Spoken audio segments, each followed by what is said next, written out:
আপনারা আমাকে এই সাহসটা জুগিয়েছেন এগুলো নিয়ে সমস্বরে কথা বলার।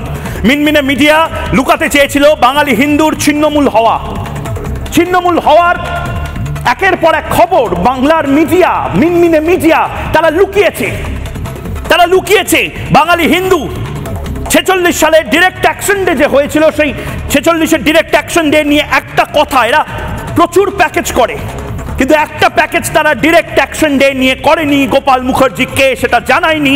গোপাল পাঠা কি করে একটা গোটা বাংলার মানুষকে বাঁচিয়ে দিয়ে গেছিল বলেননি। মিনমিনে মিডিয়ার আজকে এই হাল এই কারণে। ওরা বলবে না অযোধ্যায় রাম জন্মভূমি, সেটা ওরা বলবে না, ওরা ডাইলিউট করবে। ওরা কোনোদিন লিখতে পারেনি যে রাম জন্মভূমি অযোধ্যাতেই। ভাই, অযোধ্যাতে যদি দশরথ ভিলা থাকে, অযোধ্যাতে যদি কৌশল্যার বাড়ি থাকে, লক্ষণের যদি সেখানে প্রাসাদ থাকে, রামেরও তো থাকা উচিত। কিন্তু রামের প্রাসাদের ওখানে একটি বিতর্কিত ধাঁচা ছিল, বলেনি তারা।